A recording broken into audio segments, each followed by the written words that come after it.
Who else has it? Everybody but you. Oh, okay. Good morning. How are you? How you doing? How you doing, brother? All right, what's going on, All Mike? right, good morning, Chair Postman, board members, Garrett, Ballendroff, staff and guests. The lobbies are open and the recording has begun. Thank you, Dan Dustin. Okay. We'll call to order the Washington State Liquor and Cannabis Board meeting for Wednesday, February 15th, 2023. Our first item on the agenda is an executive session.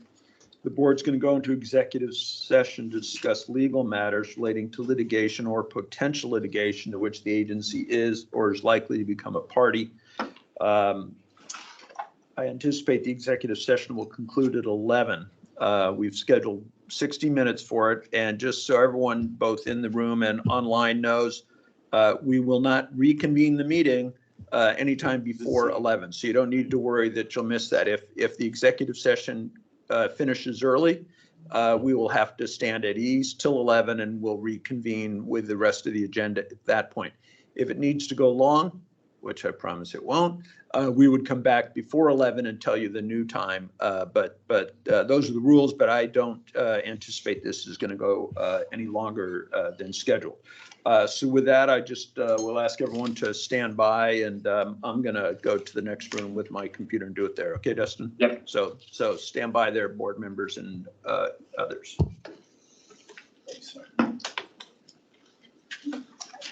So as you come in, I'll just let you know that the meeting there's an executive session that goes from now until 11. So you're welcome to make yourself at home as much as possible here, Okay. or you can come back at 11 and we'll start. At 11? Yeah. They're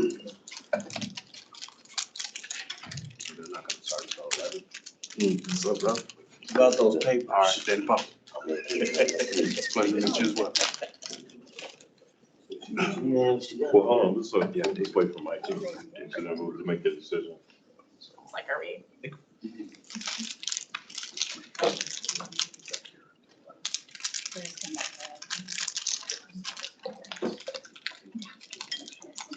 If that's, you know what, then you guys Yeah.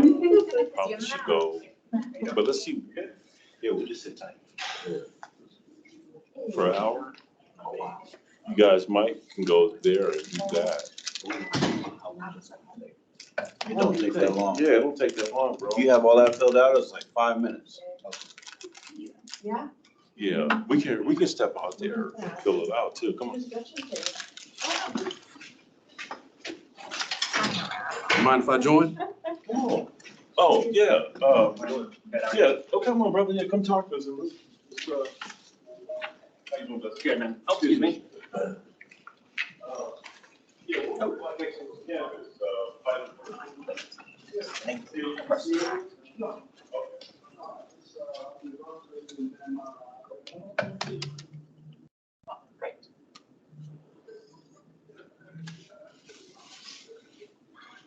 Okay.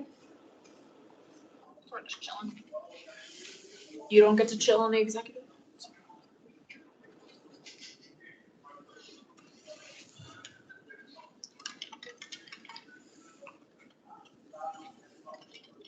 We can mute the mic. Yeah.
Am I able to come in? Yeah, you're good. Yeah. Oh, Brian. So I have to tell you, last night we went to a different restaurant. Welcome back. What did you do? We went to a different restaurant for dinner. Oh, it's I thought we were going to that restaurant. We went to a different Mexican restaurant. It's in the old, So it must not be going too bad for you. Oh, how was it? I heard Oh, it's I good. love it here. Yeah, I want to the go. food. Yeah, it is. I hope it. It's kind of feels like a steep Makes it- learning curve, but other than that, it's Sounds like that place such is a good. community. Yeah. But Check it but out. other than that, I went you there know, once the during different COVID. now, so it's just Kind learning. of poorly Uh, sucks. A woman that I just love is the tribal liaison for the Department of Health. Oh, Yeah. What's that? what's her name? Tamara? Hey, you Oh, gonna share okay. the screen? She is. Okay, great. She's great. Yeah, I've met her before, briefly. We worked together, but it didn't work closely together. I think she was in a different department than me for a few Okay, months well then. before. We go. And I think she's been over at Health for quite a while, She has, yeah. so she must really like it. Yeah, I used to work just right in the same little unit. Oh, okay. Back when we worked in person. Yeah, right?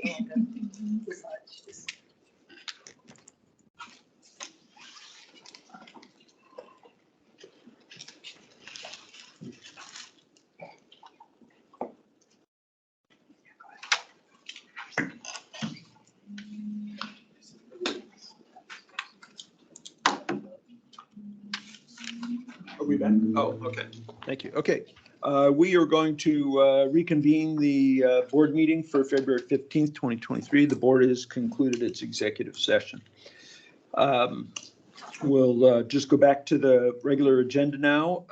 And the first item on that is an update on our social equity and cannabis program. Caitlin Bamba, the Senior Policy and Education Manager in the License Division, is going to give us a presentation, but first the Director, Becky Smith, will kick us off. Good morning. Good morning. Good morning, Chair Postman, Board Members Vollendroff and Garrett. Again, thank you for having me here this morning. I did want to share a couple of things about first of all, our DIA maps. They are complete. That as you recall, we made some changes in the DIA maps. We changed the percentage in which we looked at the indicators from 20% to 30%. That was the only piece that we could change and we were able to change. So Caitlin's going to go through this morning and share some information about those, the DIA maps. We did, there was a request for us to be able to look at whether or not a certain address met a criteria or with the indicators.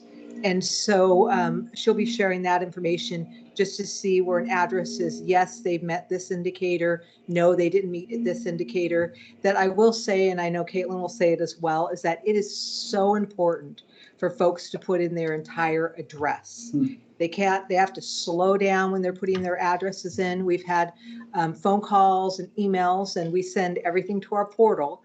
And in those addresses that they've provided, that that a customer will call in and they don't see themselves in the DIA maps. But if they would slow down and put the whole address in, sometimes the answers are different. Not always. Not everyone is going to find themselves in the DIA maps, certainly. I noticed that sometimes I was planning to put a neighborhood name in there, it could show up, but an actual street address, more likely to, frankly. Yes, correct. More likely. Yeah. And then for questions, I just wanted to go back to that. We've been getting a number of questions coming directly either to myself or to my staff or to other individuals. We're not answering anyone's questions directly. We're putting everything back in the portal. We're sending folks to the portal as well. It's important that if you have that question, so do others. And so I just, I encourage folks to go back and check. We're not instant. So if you ask a question in the morning, you won't see it back on that, the portal that afternoon. But certainly by the end of the week, we try to get questions just turning around as quickly as possible. We don't put names on those questions. We just answer a question and post it. So I encourage folks to go back there and check into the portal for Q&As. Can I ask another question about that since Brian's here too? So the submit your questions at the bottom of our FAQ, there's a place that says, your question's not answered, submit your question here, then you click on that.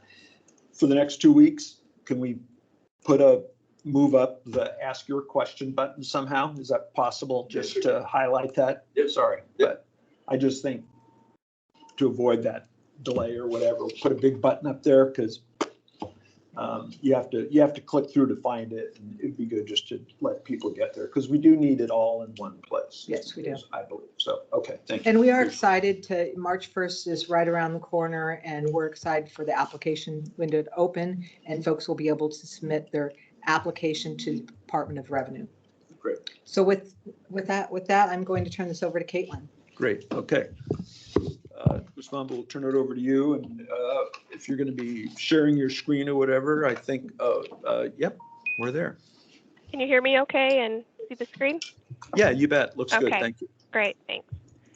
So good morning, Chair Postman, members Garrett and Vollendroff. My name's Caitlin Bomba. As Becky mentioned, I'm here today to provide more information about the disproportionately impacted area maps. In hopes to provide more clarity, we've received questions from the board and the community.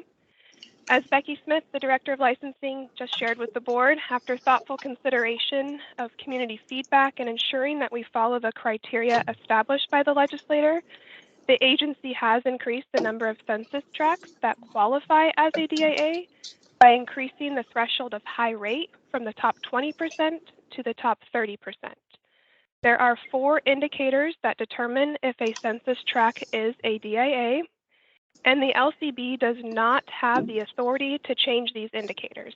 We are hoping that legislative changes are made this session for us to provide more flexibility, but as the law is currently written, we must include all 4 indicators to determine if an area is a DIA.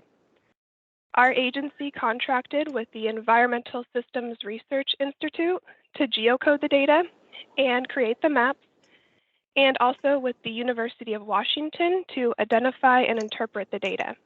To account for gentrification, data is displayed by census tract for 1980, 1990, 2000, and 2010. The first 3 indicators were sourced from the U.S. Census Bureau, and the court data was obtained from Washington Administrative Office of the Courts. On the screen here is an image directly from our website, the LCB's website. In response to feedback that we'd received, we wanted to highlight that we have provided maps for each decade that provides a visual of the census tracts throughout the state. This is for informational purposes only. You can see on the screen here, this shows an example of one of those maps. The orange represents census tracts that are considered a DIA, and we have added maps to our website for each decade that will show you all of the DIAs throughout the state. On the screen here is an example of the 1980s map. Going back to our website, we have a link directly on our website to access the address lookup map. This is the tool that an individual needs to use to look at a specific address in a DIA. It is really important to use this link here instead of the map viewer. So I thought it would be helpful if I walk through an example. On the screen here, you can tell in the highlight that I have entered an address and the results are displayed on the left-hand screen.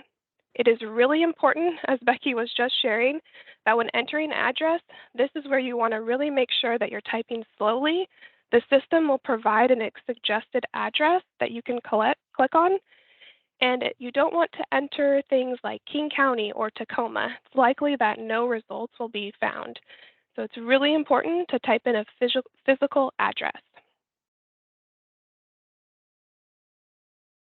So looking closer at the results for this specific address.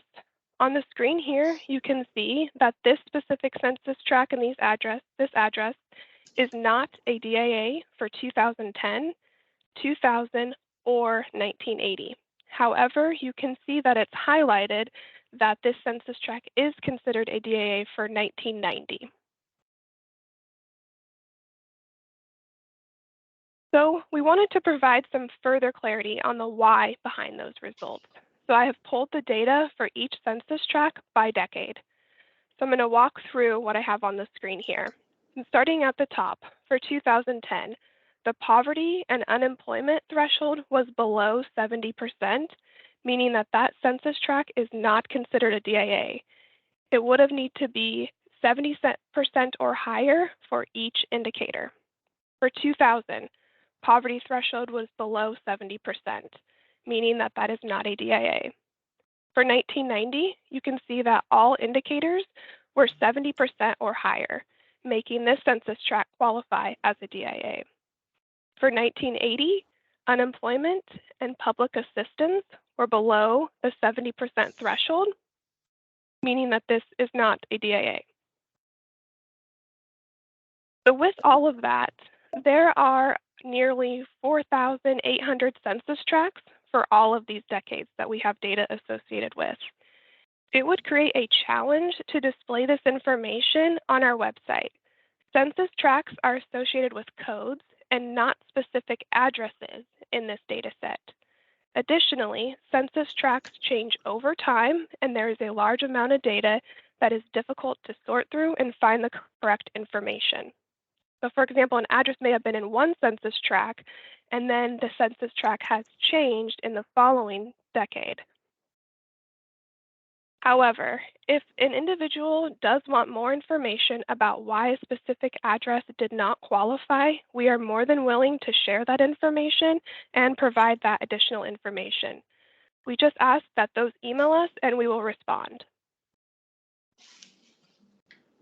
Sharing some important reminders along with the email address that Becky had recently talked about. Important reminders, application window opens March 1st. It's a 30-day application window. You may only apply one time, and it's important that you apply through business licensing services. Please check the LCB website for information. We strongly encourage potential applicants to use these resources, including the training videos. We have completed our webinar events. However, you can still access that recording on our website. Along with the Department of Commerce Technical Assistance Program, we have videos specific to the social equity application process, including information on how to apply, an overview of the application process, and specific laws and rules. These videos are free and can be accessed through our website. We are here to answer questions. Please submit the questions to this email address here. As Becky also shared, we're frequently updating our frequently requested questions, and so please stay tuned to those as well. And with that, are there any questions that we can answer? Yeah, well, I've got one just on the email. So I thought we wanted questions through the portal. Is this for just questions about DIA, this address, are you saying? It's the same. This is where the portal submits questions to. So Okay. You can go through the portal on our website. This is the same email address. Or just Great put that in. question. Okay, that's it. Okay. And then if somebody had a question about address or DIA or, what information should they send you for that? Do you need the census tract number or just the address? Could they Just send the you address. the address? Okay. Yep, And just the say- address, and then we can look into that. And say, why isn't this showing up as a DIA? And you'll be able to show that breakdown that you showed us for that Yes. census tract or, that address. Okay. Yep. That's helpful. Okay. Other questions from the board? Okay. Okay, that's great. Thank you. Appreciate that. And just a reminder to everybody, that's the email for Thank you, Kate. questions. It's going to be, it is on the website under the FAQ, but look back there. And then you have to go back and look at that site too for the answers that are posted. Everybody's questions get posted, answers get questioned. Answers to everyone's questions are posted on that site. So you may see something there that's useful, even if you hadn't asked that question. So, and applications open March 1st. Okay. Thank you, Ms. Muller. Appreciate that. Thank you. Okay. Next up is Dr. Hoffman, our Policy and Rules Manager, for a rulemaking update. Good morning. Good morning, Chair Postman, board members Garrett and Vollendroff. Provided a pretty comprehensive overview yesterday, so I'll try to keep this a little brief since I provided a lot of information yesterday. But anyway, with respect to our Canopy project team did meet yesterday. We have some additional discussion that we'd like to have moving forward, but At this time, tentatively is CR 102 in mid-May with final rules towards the end of August, and we are preparing some messaging to stakeholders to prepare for the coming grow season. So stay tuned for that. With respect to cannabis advertising, Cassidy has worked on that project, and there are draft conceptual rules being created now that we can share with stakeholders in our new version of Listen and Learn in the coming weeks. At this time, CR 102 is scheduled tentatively for early June, and the CR 103 also in early August. Cassidy will also be bringing a CR 101, so rule inquiry on the 2 rule petitions that we received concerning minors on licensed cannabis premises. She hopes to bring that to you the end of March. That would bring a CR 102 to mid August with final rules tentatively in early November. And then with respect to cannabis sampling, that was another of the petitions that the board accepted. Jeff will be bringing a CR 101 to you on March 1st. That would put the CR 102 mid-May and CR 103, so final rules for adoption in early August. Any questions? Just one on canopy. When you talk about something in time for growing, what are we talking about? About when do you think we would have to put something out? I would say close to the end of this month. Oh, okay. Early part of March, Soon. yeah. Yeah. So very Okay. soon, yes. Okay, yes. good. Look forward to that conversation. Yes. And then just briefly, we're working on 2 rule petitions, one received from John Kingsbury that has to do with potential revocation or discontinuation of a medical endorsement for retailers that may not be using the endorsement. And then another petition received from Micah Sherman that would provide that instead of paying cash for cannabis prior to or at the time of delivery, allow payment for cannabis within 3 days of delivery. So those are 2 very specific rule changes, and we will be bringing recommendations to you on both of those petitions on March 29th. So moving on to the alcohol side and then just general rulemaking. Daniel will be bringing the 101 to bring forward the petition that you just accepted a couple weeks ago concerning the Class 13 Class 13 privilege review on March 15th. So just a couple weeks from, or actually about a month from now, that 101 will come to you. Under that timeline, we could have a 102 ready to go tentatively towards the end of June and a 103 first part of August. So we think that'll move pretty quickly. And then finally, with respect to general rulemaking, of course, Daniel brought the 101 and you approved cloud storage rule development. So he's working on developing rules with the internal work group. At this time, CR 102 is tentatively scheduled for early May, with final rules hopefully adopted on or around July 19th. So that's my update for today. Any questions? No, I'm good. Nope, Great. looks like we're good. Thank you. Appreciate Thank that you. update.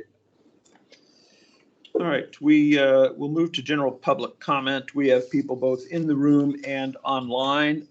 We'll start with those online. Couple of general reminders. As I said at the top of the meeting, everything is recorded. It'll be available on the website or on TVW later. When we call your name, just give us a second so Dustin can enable your audio and video if you're online. And we will be patient as well when you for you to have a chance to do that. Your time won't start till you get to start talking. Yeah, you don't have to raise your hand if you're online. You signed up ahead of time, and Dustin has that, and we'll call you in the order in which we got those. Just ask you that you start off by stating your name and affiliation for the record. Everybody gets 4 minutes. When you have 30 seconds left, you'll be reminded that there's just 30 seconds. We'll try to do that as politely as possible, but just want you to know that the time is running out. And then also just for those in the room, just a reminder that the microphones in this room that are in the ceiling, et cetera, are very sensitive. So when other people are talking, paper rustling, side conversations, or anything else can be disruptive.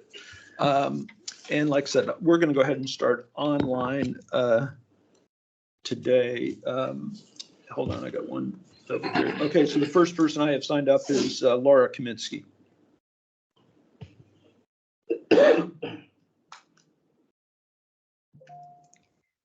Hello, Chair Postman and other board members. It's been quite a while since I've addressed you publicly, but I wanted to do so today just to bring your attention to the scoring rubric for handing out social equity licenses.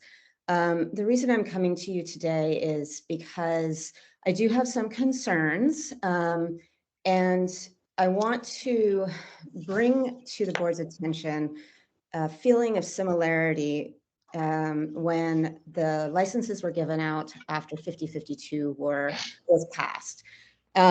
It's really, really important that we get it right and we give licenses to those that are actually qualified.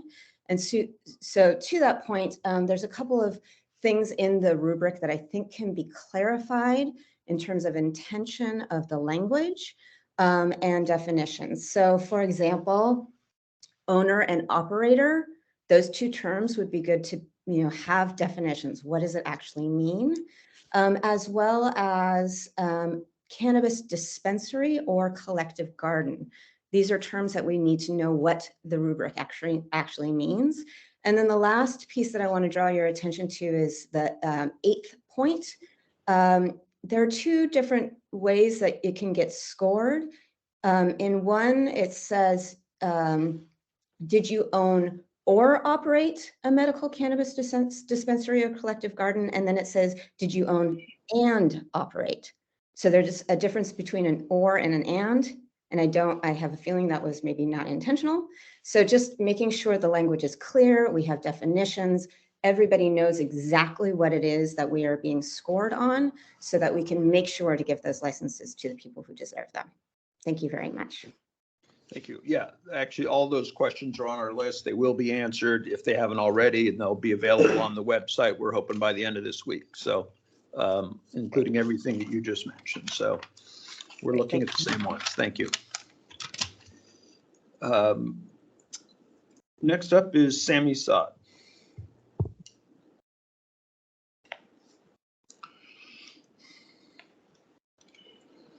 Hi, everybody. Can you guys hear me very well?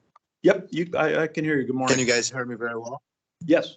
Yeah, good morning. I'm very frustrated from what you guys did to us. We started this market, and Ellie Garrett, she said she will help those pioneers. And they asked her in King 5, I'm not against you, Miss Garrett. We should not even fight as Black people. We should help each other. What you guys done to us as pioneers? You guys closed our shop. Do you guys have a feeling? What I think you guys don't like Muslim. I am Muslim, and I don't think so, Mr. David, you don't like me. And I still have your video when you said you're sick of me. And I don't know why you're sick of me, because at that time, Peter was speaking on the phone. I went outside. I had a phone call. I went outside. I didn't even speak. I have much respect for you. You guys disrespected us, and legislator disrespected us. You guys want to adopt this program, you adopted for us as pioneers. I don't think so you guys helping us. And I don't think so you guys like me because I'm Muslim in this field. I'm the only Muslim. I am Black. I'm not ashamed to be a Muslim. And I'm not putting this hat because I'm a Taliban or nothing. I'm American just like you guys. I have my shop because I'm helping back home, and I'm helping here. I'm helping everywhere. I have people to help. I have people lost their parents to help. You guys not acknowledging what you guys did to us. You guys murdering us. You guys gonna make us do something stupid? That's not me. I don't know about others. This is a mafia for us. You guys need to listen. I have a community like by the legislator. I met with the social equity, and the social equity said the pioneers, they should get the license first. And we are 100 of us we met, and we signed by the city of Seattle with the social equity group. Miss Morgan was there. Sherry McCline, she was there. Jennifer, she was there. All of them was there, and they said the pioneer, those the community. That's what they're requesting. Those the people, they live in Rainier and Renton and Tacoma and Everett. Are you guys listening to me? We're singing the same song. Even we disagree, me and Peter and all of us, but we agree with one thing. The pioneers, they should get the shot first. And second thing, Miss Alligator, she have King 5 speech. Why I'm not there? It's only her ex-boyfriend is Jim Buchanan. That's not to be ashamed for Miss Garrett, but he have license with Black Excellent, with Emil Hayes, in Emil Hayes. Two of people that used to date you, they have license there with Emil Hayes. I said they still cannot sell it because he have a lawsuit against him. You made a deal with Black Excellent, now with me, Sami Saad, the Muslim guy, the one they told me by the LCB. You need to withdraw your application. You're not gonna get no license. I need my license. That's what I need. Are you guys including me as other Black people? They should have. I been a receive a phone call not to speak about you, Miss Garrett, and from Paula Saldana and Peter Manny. They told me don't talk about you. They will help me to get my license, but they want me to stay away from Christopher King and Libby, the one she's the first lady, her license is being taken after she win a lotto as a Black lady because her husband in prison, and Kevin Shelton. Is that fair? I said no. I'm not selling nobody. I am not a lobby. You guys listen to us. Those legislators, they don't know what they're doing to us. Democrat and Republican. They say Democrat, they will rob you, but they don't kill you. But they kill you guys killing me. Mr. Gene. Damn, you got 30 seconds. You're being assigned by you are not listening to me. You need to listen to me this time. You guys ignored me last time. You guys not calling my name. You need to call my name every meeting. You need to listen to me, Mr. David. You guys not respecting us. This is the disrespect. We've been promised for this program to get our shot.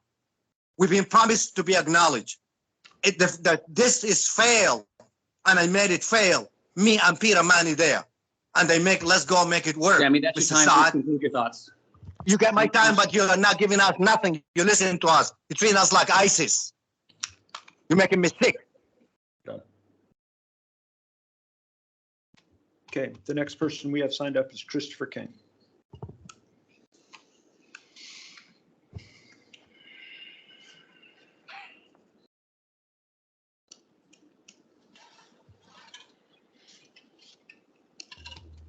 Hello? Hello. Hang on. Hang on. You're not driving, are you? Well, not for a minute. Okay. For a We'll minute, give I you a won't second to park. Thank you. Yeah, so guys, God, that thing's bright. Jesus, hold on a second. God, I don't want to blind everybody. Hold on. Well, I guess it's supposed to be bright so I can be seen and not killed. So anyway, all right, 3, 2, 1. Okay, a couple of things. You guys have continued on this path where you don't really provide any information. Okay, right after Kevin Shelton and Libby and Sammy get their Ninth Circuit appeal reply brief filed, you guys sent me more continuances on the public information that we've been seeking for like a year now. All right, what happened to the information? The letter from Kevin Shelton to Ollie Garrett to the board that came through Nate Miles, all of that. Still haven't got an answer. Okay, they put in for more continuances on that. I asked for the results of the Civil Rights Internal Affairs investigation, okay, where you guys have found civil rights violations and all kinds of stuff had happened, all right? I asked for that. You stalled on that again, okay? And there's something else you stalled on too. So that's the first thing, okay? We still can't trust you. There's no transparency. Next thing, as far as this lottery goes, the more I'm looking at it now, it's the rubric that Jim Buchanan came up with, a known criminal, known associations with Ollie Garrett.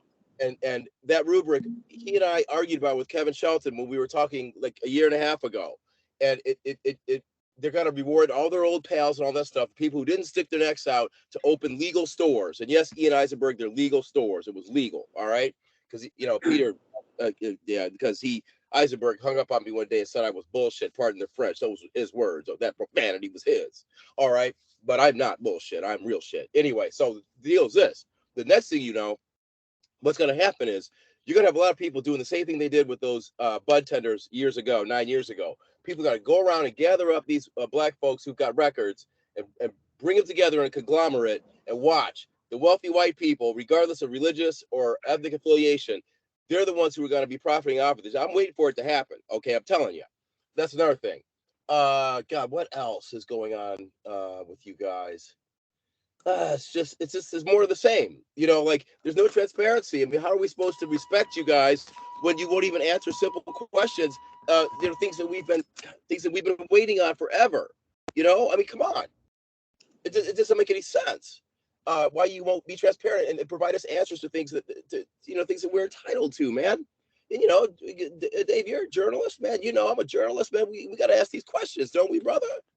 Yeah, it's difficult questions. Life is difficult, you know?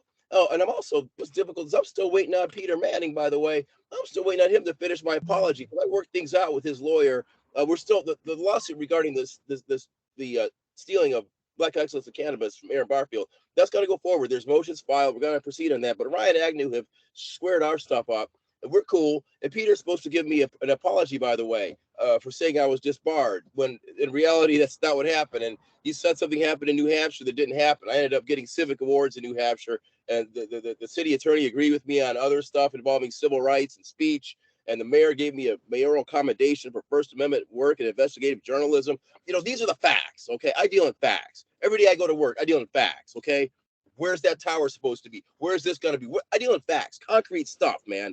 And we concretely have not got answers from you, all right? How can we respect you?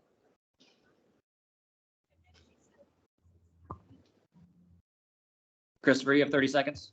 Yeah, I'm just going to sit here and wait and use my 30 seconds to let Mr. Postman, Mr.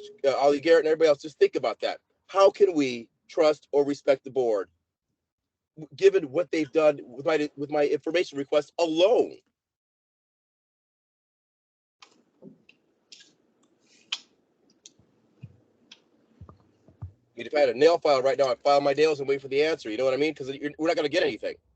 Yeah. Christopher, that's your time. Thank you. Okay.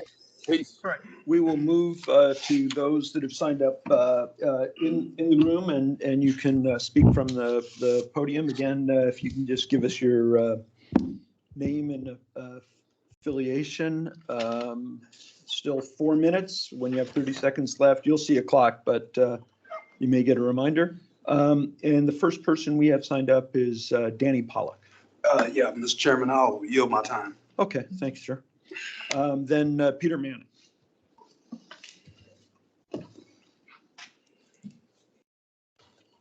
Good afternoon, Chair Postman, Volendroff, and Mrs. Garrett. I'm Peter Manning, Black Excellence Cannabis. I'm here today because there's still uncertainty about which direction we're moving. Our organization currently, as it stands, is not happy with the rubric the way it's written. We've asked questions about the owner operate. These questions are of concern because this is the same verbiage they use with 5052, which we're completely aware of. The reason we have a social equity program in Washington today is because the 5052 was mismanaged. It excluded Black and brown people out of it. It took them out of their neighborhood. It took them the livelihood from them. If we do not get clarity, I believe, on this owner operate dispensary or collective garden, if this is not made known to us, then I can only foretell what the future of the Black and brown community will be. It will be where you will have white-owned dispensary owners currently line up this licensing process with Black people that they will just prop up to gain more control over the market. This wasn't our intention when we first set out to work with the LCB. We're not here to criticize the LCB, and we are not like buddy-buddy with the LCB, contrary to what people are running around talking. What we do realize in our organization is this: it is better to work with people than work against people. We are solution-based. We are working to make this, to bring resolution to the problem that the Black and brown community are faced with. That is our motivation. We're not looking for favoritism. We're looking for fair opportunity. Understand that. To all those that are out there pointing the finger, talking about our affiliation and association, understand one thing. The LCB is regulated by the state of Washington to issue licenses. If I am an organization and I am speaking for Black and brown people to obtain a license, the last thing I want to do is piss off the people that are handing them out. Think about that for a moment. Let that resonate. We are solution-based, and we're going to continue to be solution-based. We're going to look, if we're going to have any type of animosity, we're going to take it to court. We're not going to come in here and bash people.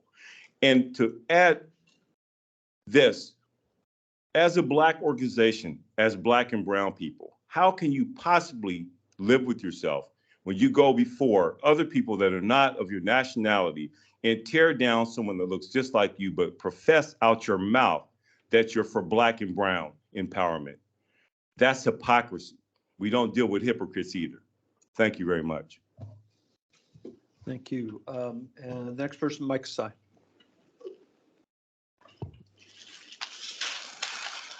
Is that speaking?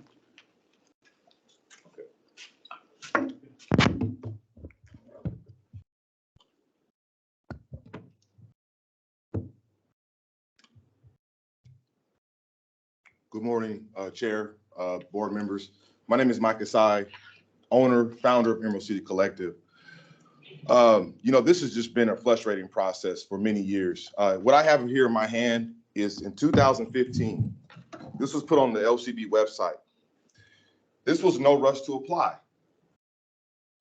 This was highlighted in bold lettering on the website. If you go on the website now, you can't find it, it's scrubbed. In 2020, Miss Garrett, she asked me, Mike, can you provide me with that document that you provided at the Listen and Learn session? Because when she came here in 2016, she wasn't told about it. She never saw it. LCB, we've been very cordial and working with you and trying to be solution-based and trying to do the right thing. We sounded the alarm on the DIA. We got pushback from the LCB about the DIA, that we were completely wrong. It took 5-6 days later to acknowledge you guys were right. We're not here to try to be right. We're here to be transparent. I, as a pioneer, and others have been cut out. I was in an accident months ago. I got headaches, my neck hurts. I don't even want to be down here. I don't even want to come to any more board meetings. But because of things that are transpiring, I have to speak up. We can't get any answers directly from the LCB. We're being told that we need to go to the website. We need to go to the portal. Okay, I understand that. We're not asking for any special treatment. But if we ask a question directly to someone in the LCB, we should get an answer directly. But it seems to be just jucking and jiving that's been going on. We have respect for everyone here, but I don't know how much respect LCB has for the Black pioneers and the ones who got cut out. My son is in prison, and he should not be in prison right now. But he's in prison because I don't have the millions of dollars that have been made to help him get out or to help his time have got reduced. Does anybody really truly care? You don't have to, but I'm telling you, that's my story, that's my pain. And that's a lot of other brothers and browns' pain. Black folk and brown folk that were in this industry have that pain that we were cut out. And when we speak up and our voice is loud, now all of a sudden we're the attacker. We're the victims here. LCB is not a victim. So to sit here at these times and act as if now, because we're speaking up, we want some answers, we want some clarification, now you guys are turning into the victim?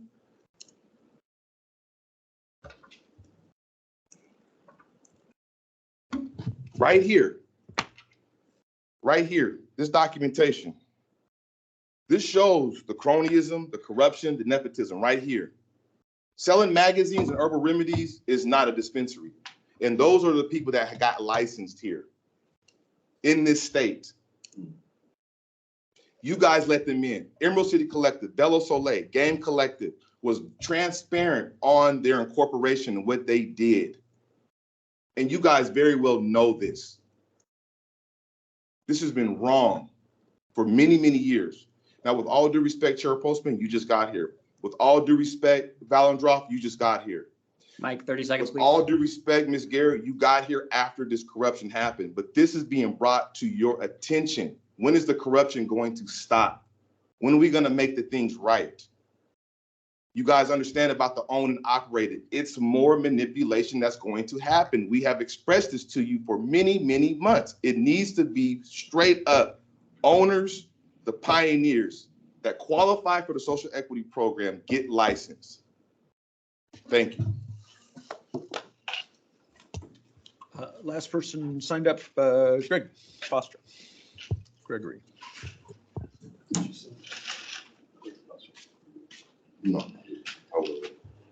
Good morning. Good to see you, board members, and everybody here.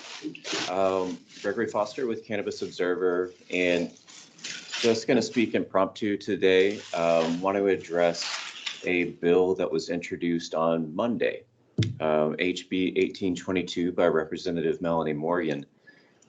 This bill is pretty interesting because it would allow owners of short-term rental properties to gift a pre-roll to adult guests who come to stay at their facilities. And this is interesting for a number of reasons. And I appreciate the agency quickly turning around a fiscal note on that bill, which was heard yesterday and is up for an exec tomorrow, I believe. And it's important. It's an important bill, as my colleague Mr. Hirschberg pointed out in testimony yesterday, because this would be the first time that Washington State authorizes another space other than the privacy of one's home to actually consume cannabis products. Right? Right now, like if you are renting a property and the property owner doesn't want you to consume products in that space, you're out of luck, right? Like you don't have a space that you're legally allowed to consume cannabis in Washington State. So while this is, it's a small step, but it's an important step because I think we need to be moving in that direction of lessening the stigmatization, doing something about offering some sort of means of social consumption or public consumption, which is authorized in many other states that have come afterwards. So I encourage the agency to help support and to move this particular bill. My colleague also had a good suggestion, which is to expand the scope to other product types, including infused beverages or edibles, because not everybody likes to smoke. Not every property owner wants people to be smoking in their property. And so I think that would be a responsible thing and thoughtful thing to do as well. There's my understanding is that Representative Morgan actually introduced this bill seeking kind of parity with HB 1731, which is allowing short-term rental operators to offer a bottle of wine to guests. And so this was sort of a response to that. And one difference I noted with that bill is that the property owners can purchase from wholesale, so from distributors. And I don't know how that would possibly work on the cannabis side, but I do know that our producers and processors would appreciate having another outlet other than the locked down retail space to be able to provide products directly. I know that wouldn't be getting in the excise tax and that sort of thing. There's probably more complications on that side. Greg, you have 30 But seconds. if we are seeking parity, that is an approach, and it would address some pretty long-standing concerns as far as the limitations of the tiered structure that we have right now. So, yeah, all right. Thank you, and please support that bill, 1822. Thanks, Gary. I'll take a look at it.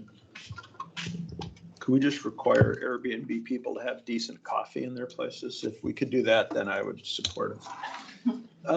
That is the end of our agenda. I am going to restrain myself from responding to too much, but I do have to say one thing addressed to Mr. Sy. Nobody here has ever told me that they feel attacked or that they feel they're victims. people here are just doing the best they can. We're coming close to this March 1st launch. We're trying to get all these questions answered. As I told Ms. Kaminsky earlier, they will be answered. They'll be available for everyone to see. Some of them, I believe, have been answered. And if we need to get more clarity, we will. And we're going to make sure that everybody internally and our third-party vendors understand what those answers are. That's our obligation, and we have a commitment to do that. But swear to God, nobody here has told me they feel like they're a victim or they feel. I do think, I will just speak for myself. Sometimes I don't want to be told that I said stuff that I know I didn't stuff, to be told that I'm anti-Muslim, or to have people talk about my religion, or to have people tell me I'm either corrupt, racist, or both. Some days I try to be better than that, and some days I'm not. And some days I'm a little short when I hear those things. But I've never told you I feel like I've been victimized. I don't believe any of our staff have been victimized. I think people get stressed. People get tense on all sides of this, even you sometimes. And so we deal with that. And then we come back and we deal with it again the next time. But nobody here is turning the tables. Nobody here is claiming we're the victims. That's why we got our head down trying to get this thing launched by March 1st. And we want it to go well. That's why we're doing it. So we're going to get those questions answered. They're going to be on the website. We'll make sure that you know where they're going. The fact about sending people to one place is, and before we did have more meetings and emails and traffic. And as we get closer, we've been trying to narrow it down very purposely, because we need to make sure that the answers are thoroughly vetted on our part. If need be, look by, licensing, council, and everybody else. Does it meet the board's intention? And then we want everybody to see the same answer. So we're trying to filter that. That's true, but it doesn't mean we're not answering questions. We're going to answer them all. And we will keep answering them all. I think that email address will be live as long as we're doing this. I would think it should be. So, and we'll promote it a little more, but we're not feeling victimized. We're just feeling like we got a lot of work to do, doing the best we can. So that's all we can do. With that, we'll adjourn for the day.